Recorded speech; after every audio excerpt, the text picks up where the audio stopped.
Welcome to the Horse Speak Book Club. I'm Laura Wilsey, and we are embarking on a journey through the Horse Speak Trilogy. The Horse Speak team is dedicated to giving horses a voice and be their well-deserved advocates. We provide evidence-based knowledge of equine body language that is intrinsic, observable, and repeatable. We offer online courses. We have a weekly club where we feature our members' videos. We also have personal in-person clinics. So if you want to learn more, you can check out our website at horsespeakacademy.com. This is a judgment-free zone. Everyone here has a varied horsemanship background, and we ask you to help keep the environment safe so no one gets shamed in any way. So we are going to start on page number 91, the grooming ritual of finding unity. Now that we can enjoy going somewhere in a variety of ways, let's revisit that other G we introduced on page 51, grooming. In horsepeak, grooming does not always include touching. For horses, social grooming simply means sharing affectionate energy on any level. Because, as we've discussed, horses value space more than contact. Their favorite form of connection is a simple one: sharing space and revisiting pausing. Sharing space means just that.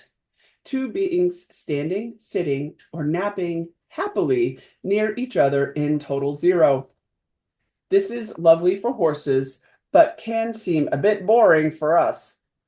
This is why pausing, which we first learned about on page 23, is such an important prerequisite when learning horse speak. Remembering to stay zero encourages you to pause more often, take a breath, and relax. Even though this may not, this may be not the equivalent of long hours dozing in the sunshine that horses enjoy with each other. Pausing is a version of sharing space that we humans are more likely to remember or have patience to do. Sharing space. Pause. This invites a conversation about the day. If you wiggle your lips, adding "ah shucks," take a deep breath, or assume O posture, you say that you feel fine in the moment and would like to savor it. Horses love to savor quiet moments. You will probably find your horse dropping his head, sniffing the ground, the horse version of "aw shucks," flopping his ears to the side, part of the horse's O posture, wiggling his lips in turn, and taking a deep breath. For many horses, this this word cons I apologize. Conscientious and mindful pause is a sharing space conversation that will comfort them. This is part of social grooming in horse speak. If you pause long enough, your horse may, in fact, offer a delicate greeting to you in which his lips, I can't read today, maybe because my head is full, to you in which he lips your knuckles, an invitation to touch and mutually groom each other. Making contact. To a horse, I always start out on the upper neck or withers, the way another horse would. In horsepeak, this says very clearly that I desire the same level of closeness. I hold out my knuckle toward his lips so that there is a space for him to lick me in response. Very rarely will a horse nibble the back of my hand or become a bit too much at this juncture.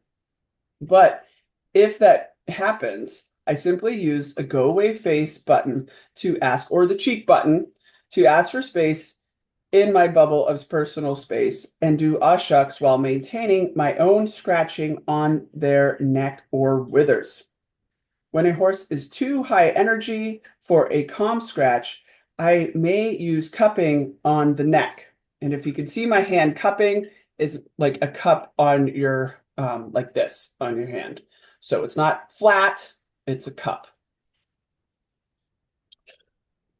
Sharon first talked about this technique, and Joe, the conversation begins, and it is when the shape of my hand into a cup and pat the horse in a rhythmic sequence down his top line. Cupping helps release strain in the fascia that attaches, stabilizes, encloses, and separates muscle.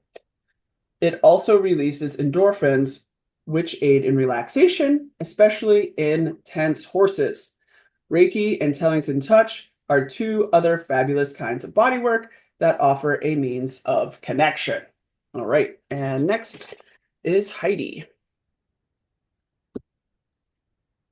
Okay. Once I have made initial contact on the neck and withers, I move on to whatever grooming I would like to do with my horse, whether it is purely emotional, scratching or stroking, or pulling out the brushes and getting some mud off. Either way, I have found that by starting my grooming session from the horse speak perspective, sharing space first and then scratching the withers, my horse not only tolerate technical grooming I want to get done, they positively lean into it. For these horses that enjoy being brushed away, pausing for a moment to share space only adds value and depth to the experience. My horses, however, do not enjoy brushing or being touched and stand tensely on the cross ties or fidget the whole time. Sharing space is a way to say to them in horse speak that you would like to engage your bubbles of personal space more directly and intimately. And would they be open to that? Don't I'm going to pause a little bit between. I'm not sure where I'm supposed to stop because I have a Kindle, so I'll pause a little bit and you can just tell me when I'm done. Don't forget your X's and O's. Pardon Remember? me, just read to the end of page 95. Okay, I know I'm on a Kindle though, so I don't know what 95 is because it doesn't give me page numbers. Excuse me, to the end of number 4. As you Okay, keep reading, you'll see number 4. okay. Don't forget your X's and O's. Remember, horses are reading your body language, even if you are not fluent in it. To the horse, being on cross ties while you face him with your belly button sends a confusing message. Remember what we learned on page 68 about the power of your core energy and your X posture. When you face a horse directly with your hands raised and your feet spread, you are saying, "Go away." And when the horse is on the cross ties, you are saying, "Go away," but you can't. You have to consider your stance and movements to prevent misunderstandings. Conversation managing your belly button. As you groom your horse, your arms raise up and your feet often spread out as your belly button faces him. You have just formed an X with your posture, even though you didn't mean to. Sorry, I got to get through the pictures on here. Whoops. When I face image, should I read the image captions? No, that's okay. Okay. The answer is simple. Keep your belly button off the horse. 1. Stand at what is about a 45-degree angle at 0 and watch his eyes, lips, chin, and ears. Look for signs of relaxation. 2. Pay attention to your breathing and your horses too. Some horses hold their breath when you have your belly button on them, and if you are paying attention, you may realize you started holding your breath too. 3. Staying zero will help you realize when you are slipping gears and become accidentally tense. Pay attention to your belly button in all that you do with your horse on the cross ties because it can be the secret cause of many misunderstandings. Maintain a 45-degree angle. 4. Switch your posture to an O at any moment to demonstrate you realize you are becoming an X and use your core energy wrong. Get in the habit of making an O whenever your horse feels tense for any reason. Your outer zero will keep your inner zero calm. These X and O conversations are so key in horse speak Your horse will start to find ways to talk to you about it. Is that it? Yes, ma'am. Thank you so much, Danuta. Sharing space in practice. While taking pictures for this book, Sharon turned her tense, reactive and hard to please mare Mama loose with her older, self-confident, calm gelding Zeke to try and capture a real live horse conversation in visual detail. What was captured was a pretty clear example of horse dialogue and the natural progression to sharing space. Mama and Zeke beckon to each other. Although they see each other all the time over the fence, being alone together means they have to establish who's who and what's what in the herd immediately. As Mama and Zeke approach each other, they keep their heads very low. Knowing Zeke, Sharon would say that he is taking the lead and Mama is playing copycat. She says this because she knows their temperaments, and she knows that Mama typically does everything with a very high head. Zeke would have to tell her to stay calm as they approach each other. Their first official greeting is performed over a bite of hay. Zeke tells Mama to chill out and relax and have some lunch. The first official copycat is done with their heads low. However, Mama does not follow Zeke's lead perfectly. She moves her head in the opposite direction, already testing his leadership. Now Zeke means business and raises his head to greet Mama more seriously for the second touch. She swishes her tail, telling him she does not appreciate his boldness. But Zeke's efforts worked for the moment. Mama copycats him to the same side. Before the third touch happens, Zeke decides to walk a small circle and think things over. He keeps his head low, which says there is not really a problem, but swishes his tail, telling Mama not to follow. As soon as he returns, however, and reaches into Mama's bubble of personal space for the third touch to offer to connect and possibly comfort her, she dramatically swings her head away, scanning the horizon and swishing her tail. This says she does not feel safe and does not want to connect like that. Before Zeke has time to address Mama's concern, she takes off at a dead gallop. Mama is a bit of a drama queen, and Zeke is a little surprised and annoyed that she took things to this level. His ears go back, his face shows irritation, and he swishes his tail disapprovingly. Catching up with her, he uses the shoulder, mid-neck, and go-away face buttons to push into Mama's bubble and tell us to circle around him.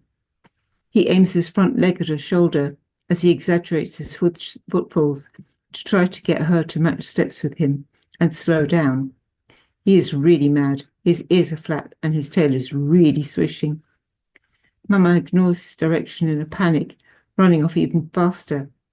Zeke, around 26 years old at the time of writing, is in no mood to chase her around. Thank you. Violet? He simply goes to the middle of the field and goes to zero. He is saying he will just stand there quietly, waiting for her to calm down. When she is ready, they can talk again. Knowing that Mama can really work herself up, Sharon decides to step in. First, she approaches Zeke at zero and in her O posture to show her that they are bonded as leaders. Zeke beckons to her, no doubt hoping she will help him with this crazy mare. As she gets close to Zeke, Mama turns to look at her, but this does nothing to slow her down. Staying close to the center of the paddock near Zeke, Sharon starts to match steps with Mama's stride, keeping her O posture and slightly nodding her head to tell her she can come to Sharon at any time. After a few strides, Sharon uses what she calls drop it to stop it. She changes her posture to look as though she's about to sit down. This tells Mama she wants her to stop too. Since we were matching steps and she is connected to Sharon, she eventually does try to honor her request. Sharon asks Mama to come over to her the same way Zeke did in the beginning, with a low head and equally low intensity. She rounds her shoulders and looks down to really be clear that she wants her to calm down. She picks up her halter, which was just off to the side on the ground. Before she tries to put it on, she scans the horizon very dramatically, since that was what set Mama off in the first place. Sharon does a check-in greeting, dropping herself into a squat to ask Mama to be truly at zero with her and extending her knuckles. As she places the halter on Mama, she puts her back against Mama's shoulder, taking all pressure from her belly button and core energy off and inviting her into a hug position. You will often see horses that are being soft with each other standing at an angle like this. Now we share space. Sharon is at zero in her O posture with one hip cocked. She breathes deeply. Zeke walks off to go do something else now that the action has ceased. Then he decides to come back and check in, making sure all is well. Sharon keeps her head lowered to ask them both to stay calm near her. Then she indicates toward the cheek button on both horses, claiming the space and saying that she is everyone's leader. Her head is still low because she's not making a big deal about it. She wants this interaction to stay at zero. Now Zeke knows he can relax because Sharon has taken charge. Perfect. Thank you so much. All right. So this is a nice quick chapter. And to really see the horse conversation in action through a bunch of still shots, I just have to say, Mama looks absolutely gorgeous in the figure N as in Nancy because yeah, she looks like a model there. And Zeke is no longer with us. It's so great to see these photos of him because he was quite an awesome being to have as part of our herd. And we're so blessed to be able to have him with us. And we learned a lot. We learned about the cheek button with him while leading because he was working at a therapeutic riding center before he came to our place, and he was a bit overworked and underpaid and was in some pain. So they were going to put him to sleep, and we're like, you know what? We fell in love with him because he's gorgeous. Like the moment we met, and we knew that there was something like that underneath his, physical limitations. There was this huge heart. And so yeah, we're like, bring him to our house. And so yeah, he taught us because of his discomfort, his trot transitions would cause him to nip at the handlers. And so we were, keep your hand up. And so say, no, actually, please keep your face space over there. So yeah, it was unfortunate reasoning why he was doing that, and we were like trying to problem solve because he was still working at that time. So anyway, the body posture that Sharon is using in this conversation is part of what we're wanting to mirror. You can see in figure M and even L, the way Sharon is cocking her hip and is in her O posture, and then into M where she's matching steps with Mummy, and then the drop it to stop it. So when we are in these situations, if a horse is running for whatever reason, when we can drop our pelvis and get into our O posture, then we're saying, hey, you can come into my personal space. So it's this part of the mirroring neurons that they have, that they are looking at us, and we can be like an orchestra director and saying, hey. And the other thing too that we can practice is going to the follow me button and circle 3 times, follow me down. So you're going circle, circle, circle over the bridge of the nose and down to help you, like, and let's pause the front space. So that's something you can, if you're, a horse is running because of environment or whatever which reason, because whenever a horse is running, it's why are they running? They've lost their zero, and we would like them to not be so stressed and to slow down. So does anyone have any comments about the reading today? Again, you can raise your virtual hand or you can um, put something in the chat. And the power of the pause, really, like the beginning of this chapter, is that horses don't necessarily want touch. So if you have an instance like the place with the cupping, that a horse is like getting stressed, their head goes up, their eyes are starting to bug out of their head. You might notice their tail is clamped, they're not breathing. There's a tent over their in the eyebrow area if they had eyebrows, and they're in a stress state. So touching is not soothing. If a horse is stressed, most of the time, touch is not soothing. The cupping can help, but even then, sometimes if a horse is really stressed, then they might not even want that. So we're going to start with Heidi. I see your hand is up, and then Danuta, you'll go after Heidi. I just wanted to tell a story. We have a horse here, Phoenix, an off the track thoroughbred, and she's ridden by a 14-year-old girl.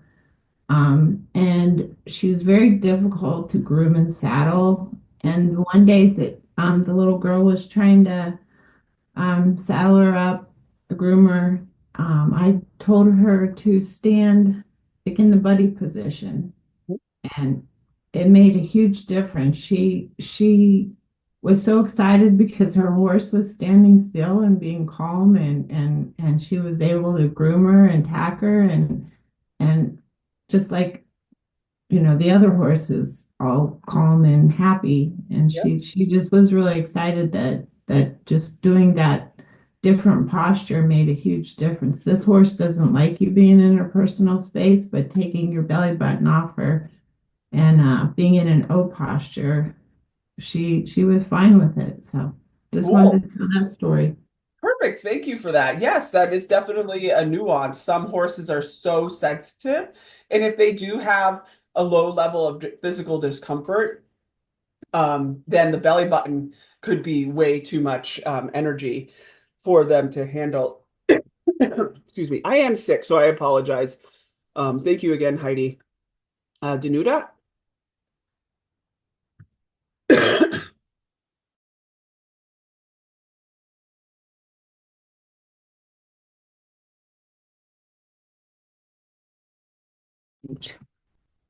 Right, sorry. No, no Um, worries. I'd just like to share today something that happened today that is about matching steps.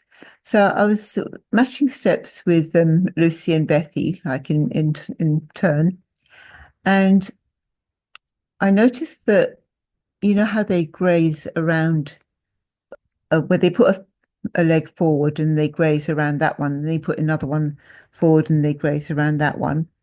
And what I did notice was that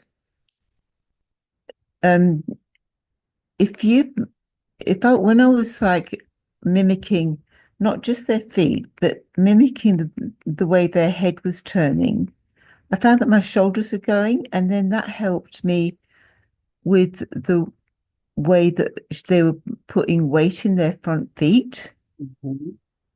So it was more of a flowing motion kind of thing rather than sort of me sort of thinking, oh, when which foot are they putting weight on, which foot are they standing on?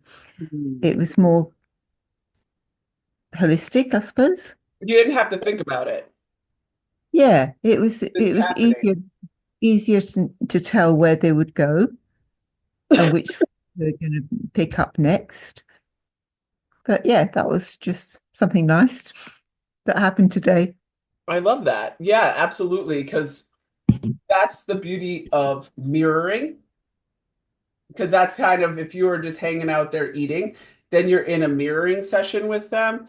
So then this is where things you start vibing with them, so to speak. And so then as you're watching them graze, they are adjusting their weight. And then it's kind of like a typewriter going back and forth.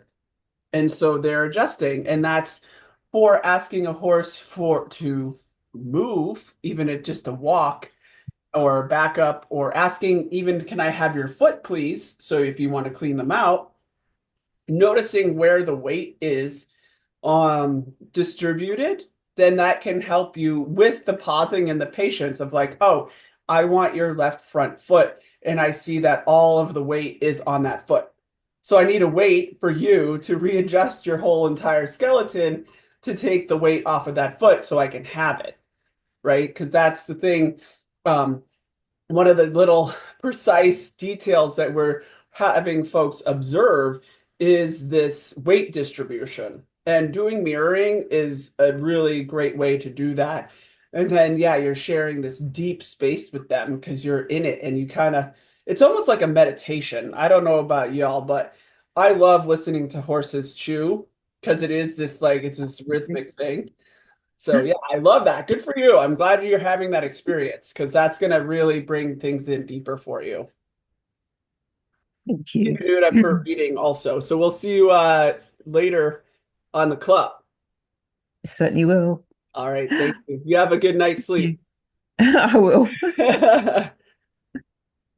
Danuta's down in Australia. That's why I said that. So she's late night hanging out with us. And again, just a moment. Ducka, I'm going to have you go on the audio and then I'll read the chat. Hello. Good morning. How are you? I'm really good, thank you. And this so resonates with me because I love finding just little things that I can do differently that I know will make a big difference.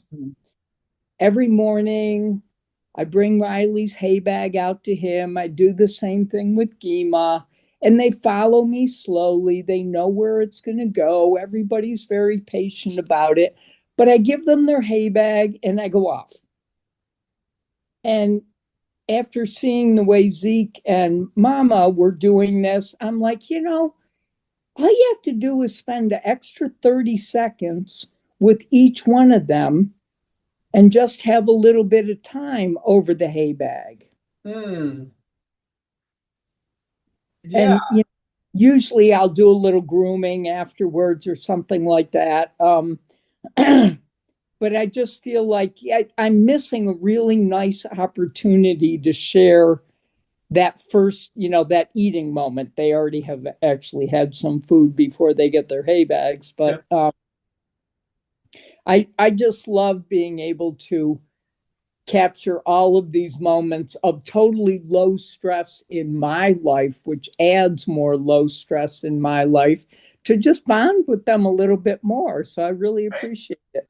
Oh, cool. Yeah, that's great. Because then, yeah, you can start picking out some, little spaces through the holes. Be like, here's some for you and you. And yeah, just taking that, right, 30 seconds. It's not a big deal to just hang out and do those small things. Because that's, I think, some of the time that we pressure ourselves into be like, it has to be this whole big done thing to like hang out with your horse. We got to take it from here to there to go to the ring. And we can Right. really just share these like really beautiful moments with them over a meal.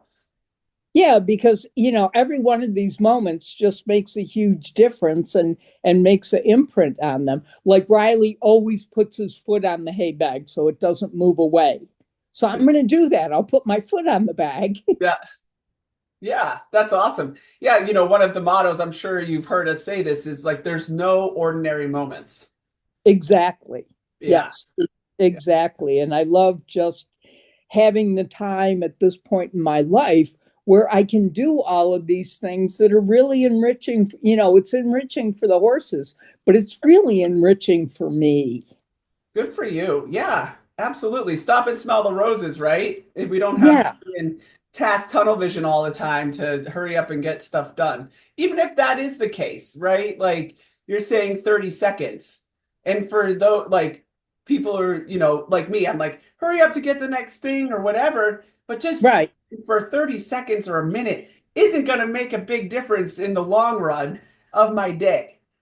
It isn't. And once you build in a pattern, you can make those changes. That 30 seconds is just incorporated into your day. And that's the human condition, right? Like there's the construct of time is just so stressful because Yeah.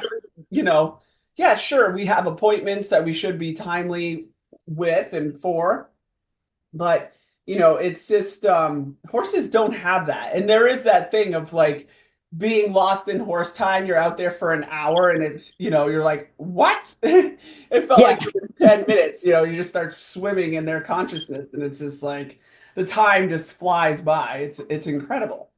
Yeah. Yeah. Yeah. It's amazing. And you were talking about picking up their feet. And I've always been pretty conscientious of asking them to move over and unweight a foot that I'm wanting to lift.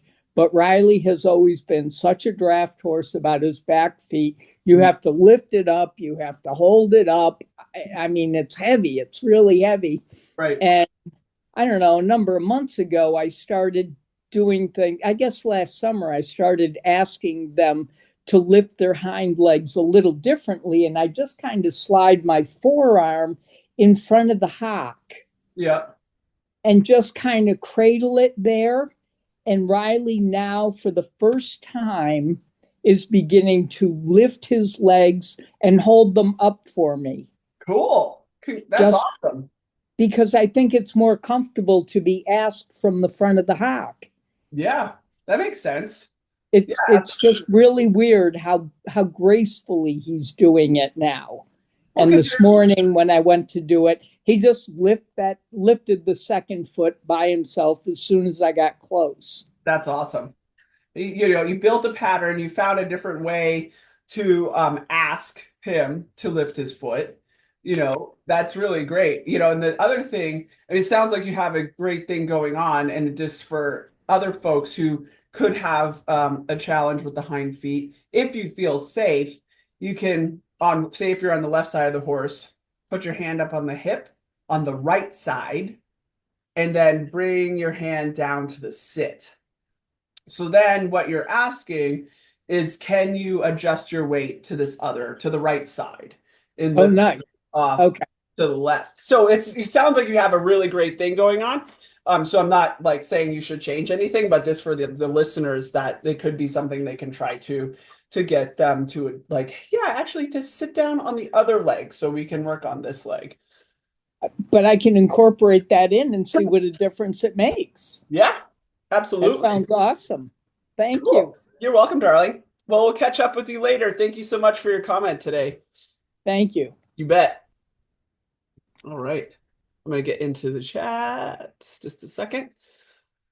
Okay. Oh, we had a quick chapter today, so we're going to have a nice discussion. Some things we have to do while facing a horse, like dentistry. Can I point at the dentist and make an O posture and have it translate? Just thinking ahead about how to help the horse see that X isn't against them.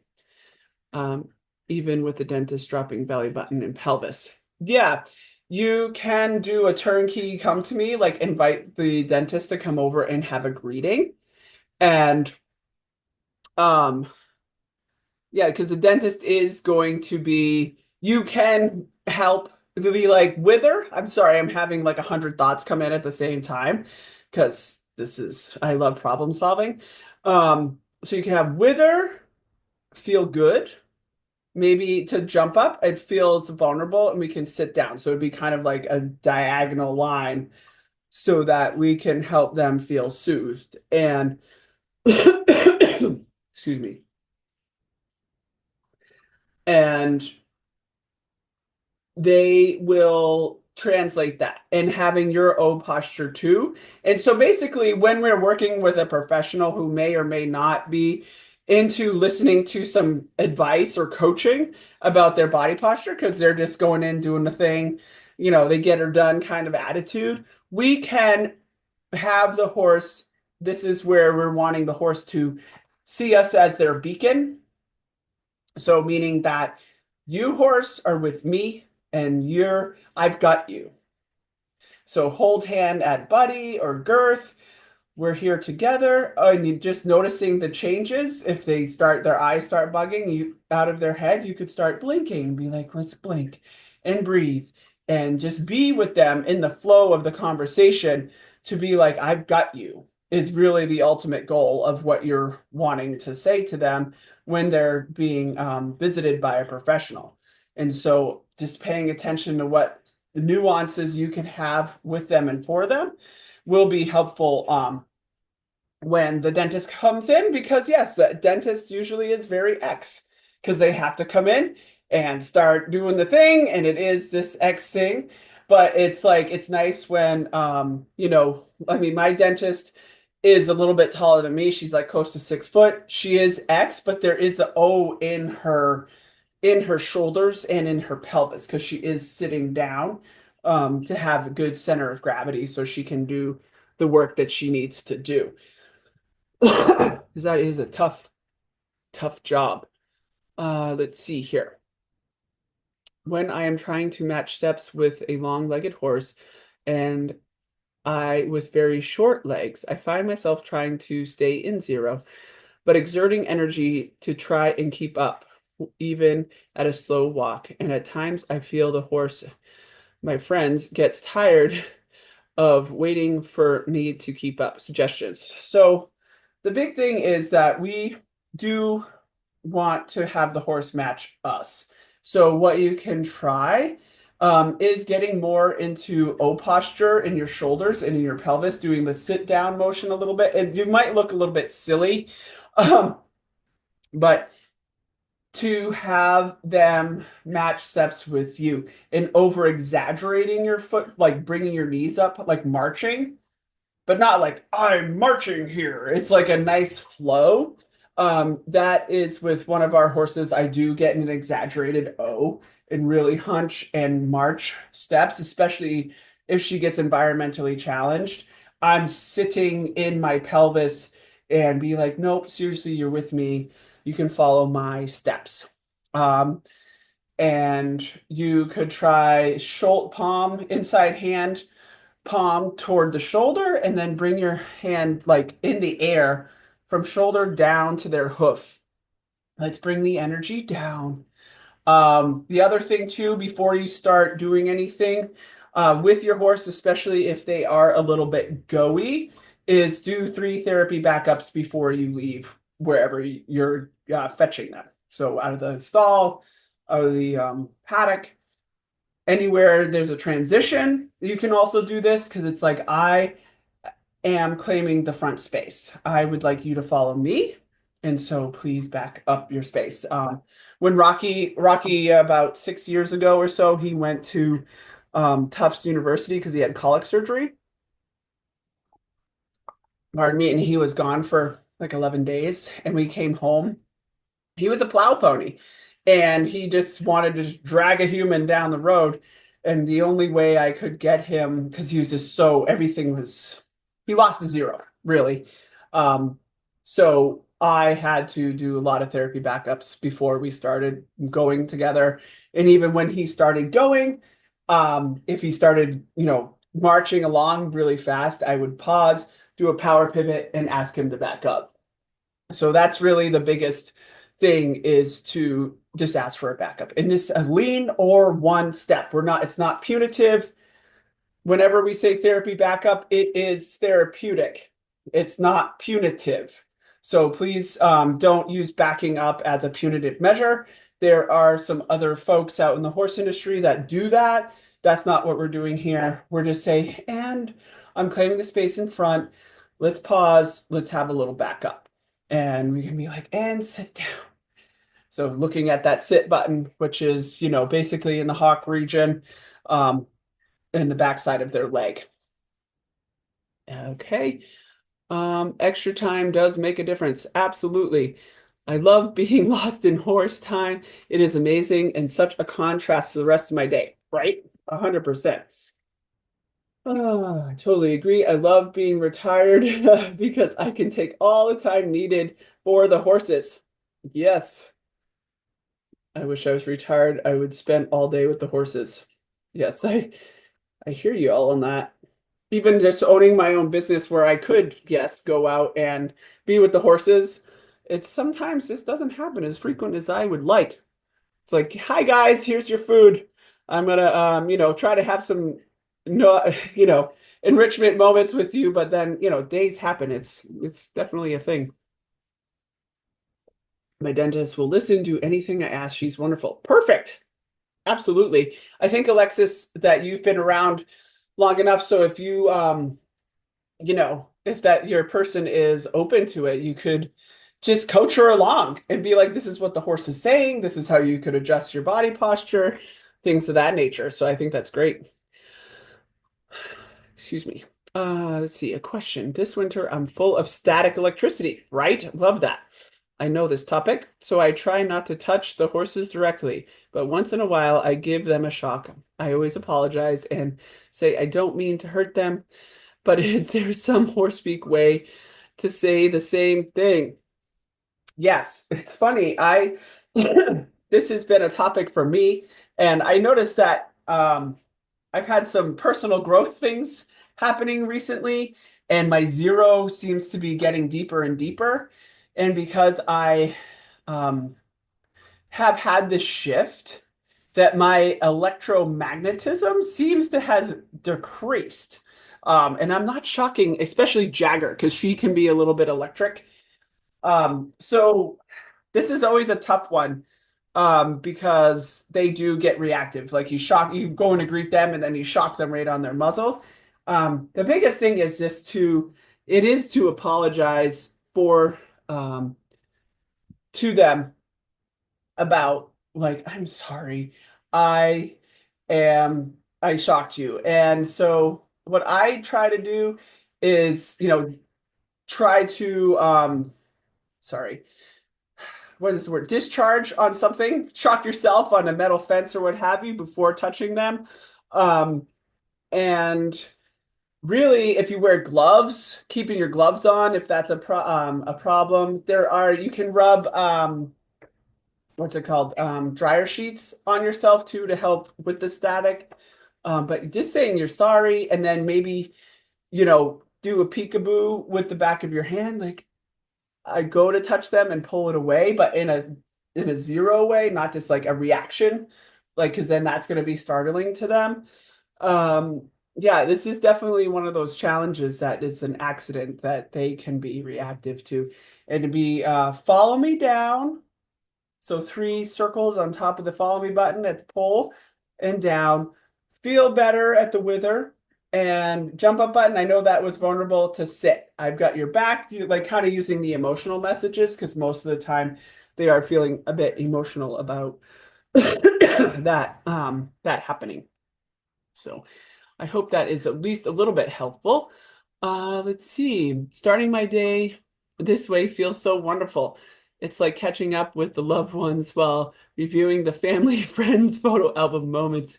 Thank you for this reading and sharing time as we all learn so much.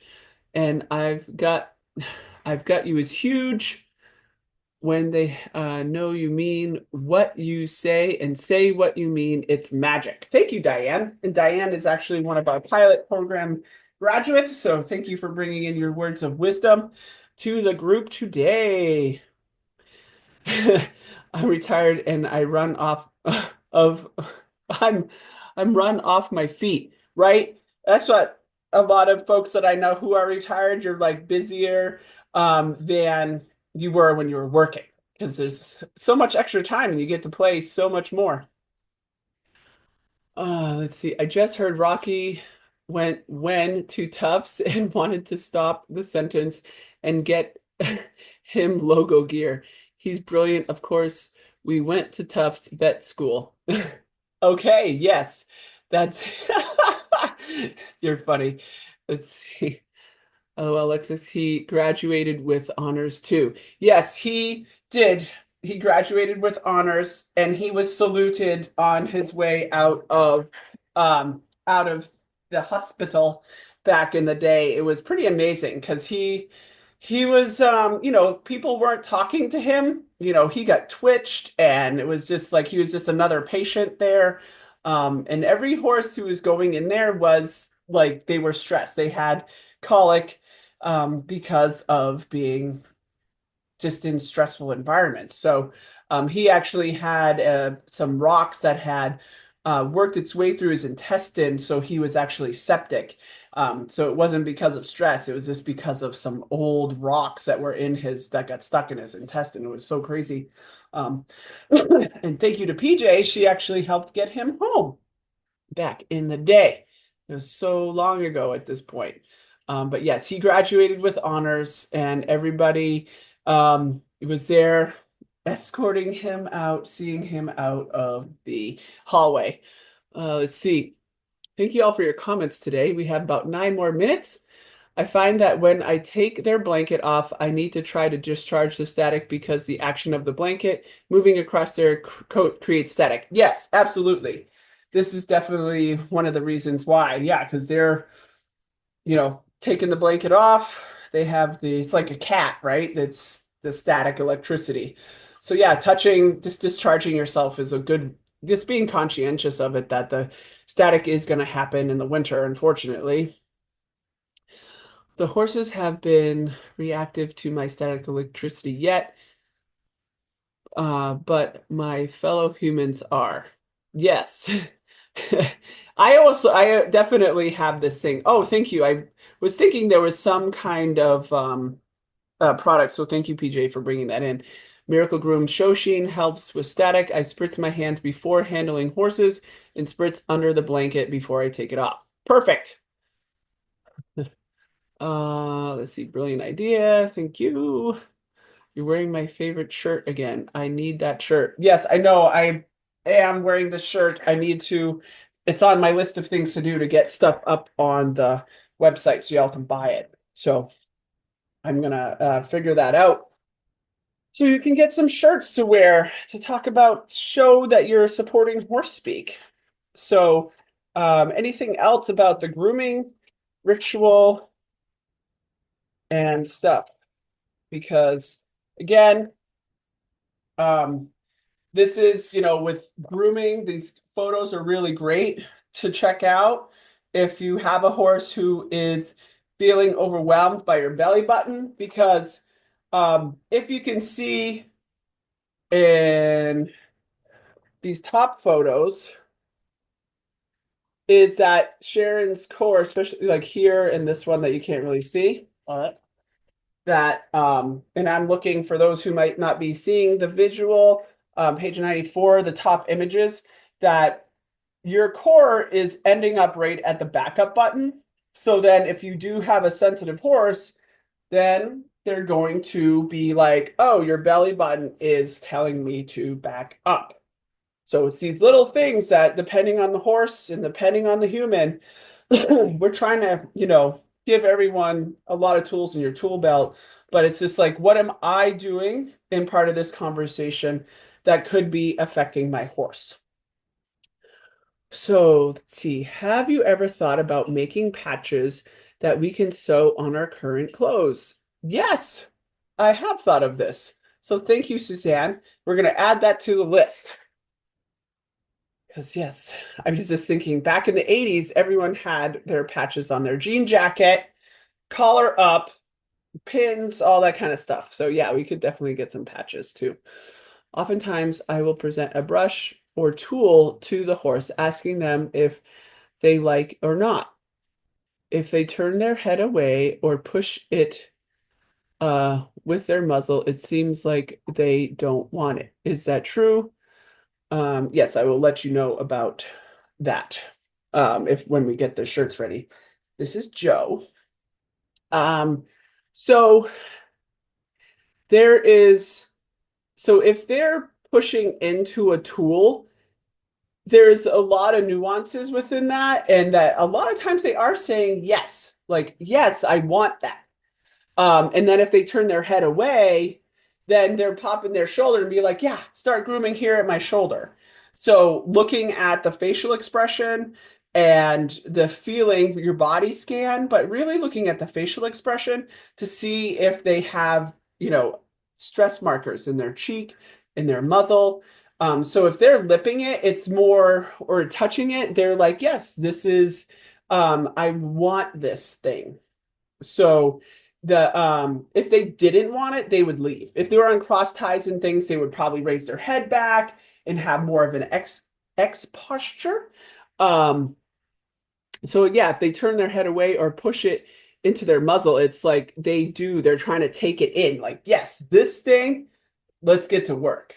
So that's where they're moving their head and they're popping the shoulder. They're like, yes, it's right here. I would love you to start grooming right there. And with grooming, just going in one direction. And sometimes we're talking about static electricity and curry combs, the circular rubber. So especially in the winter, a lot of times horses don't like that. We use a mane and tail brush on basically their whole body because our horses seem to like that the best. And then you can use, the I can't one with all the bristles on it to get the dust off. So they just each horse is different, but a lot of times, they do like brushing. And what they're showing in the chat here is definitely a sign that they're down with you doing that with them. What are your top suggestions for humans improving our zero? Yes, isn't this a topic? I mean, the biggest thing is to, if you're not, whether you're living with your horse or traveling to your horse, finding a meditation. I mean, the bottom line is we have to put in some time to practice our zero. And that's just the fact. So Sharon has a really nice meditation on YouTube that involves, she did it around the COVID time. So that could be helpful. Finding a guru that you can listen. I mean, YouTube is endless meditations and things. We like to listen to at night, Michael Seeley. There's Eckhart Tolle, who is great. He's very meditative.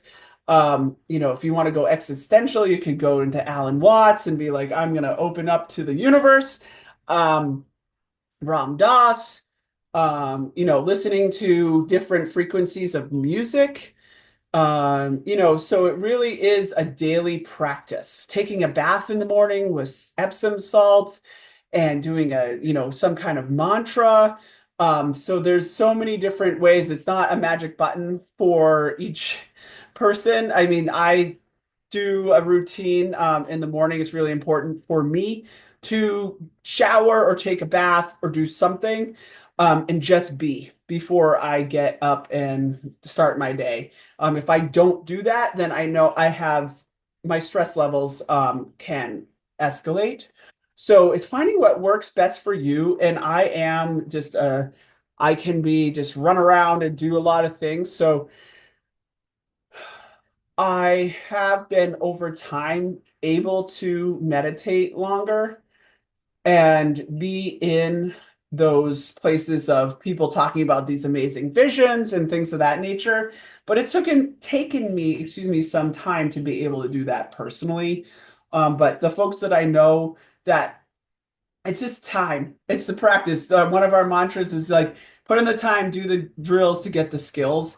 And it is just being mindful, finding mindful meditations, noticing the stress. Where's your stress markers? Do you clamp your jaw? That's a big one. That's one for me. Stop breathing. Your shoulders go up to your ears. So being aware of what your body is doing, then that can also help you with your zero. You could get a Leaf monitor, LIEF, and that is a monitor that monitors your HRV, which is heart rate variability. I'm not going to get into that, but that is a way that you can check in, have a monitor, be like, hello, you're dysregulated. So those are some things that can help you with your zero. Yeah. So it's and also our body posture is really important. Up X, back, shoulders back. This is stress. So I'm going to just read this last. Wow, we have a lot of comments. So I'm going to go very, very fast. And let's see, I have a story about X, green, yellow, red, someone's pressure and more. Someone was attempting to clean my horse's cut on his face and the cross ties. Horse reared. Ooh, I heard about about a foot up. Everyone seemed to know about this rearing. Then in the stall, he displayed violent behavior, being petulant.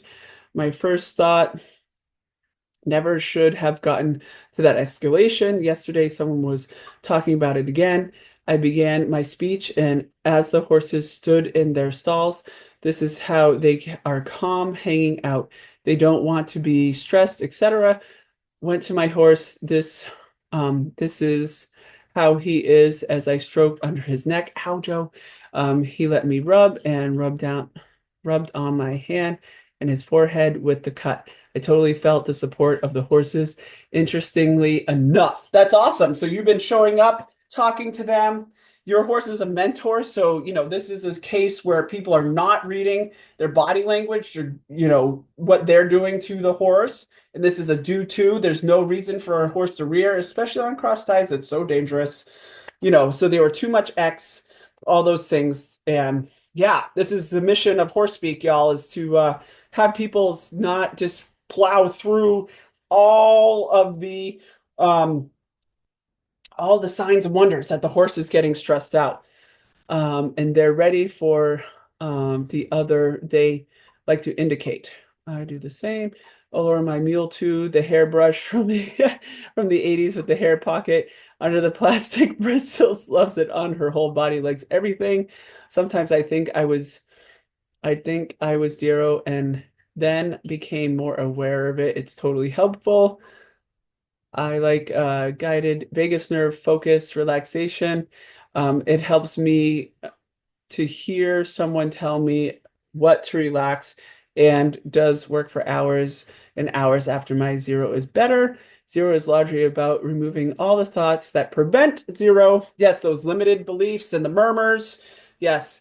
Watch The Peaceful Warrior. There you go. That can give you some let's see, insight on what it looks like when someone is stressed and stuck in their head. So it's a great movie that we've rewatched recently. Yes, being aware of our own body and where it is holding tensions can help us, where our barriers are. I'd love some patches. All right. Perfect. Shortcut, take a deep breath, sit in your own sit buttons, lift one foot and put it down, lift the other and put it down. Another deep breath. It's a quick hack to helping get some zero. And then also putting your middle finger and ring fingers together. Taking a breath and having that rest in your lap. Also, that can be a thing. So that's it for today, y'all. I appreciate your chat and everything. So we're going to shut this down. Thank you for sharing space with us today. Our mission is to, I don't have my paper, my script. We want to give you the gift that the horses gave to Sharon via Horse Speak, which is the exact and specific nuances of our body language and how we can communicate clearly with horses. And all we need to do is put in the time to learn how. And if you would like to learn more about our online opportunities, which does include one-on-one consultations with Sharon and I, please check out our website at horsespeakacademy.com. May you have fun enjoying learning horse speak. I gotta sign off before I start choking. Take care. Have a great day.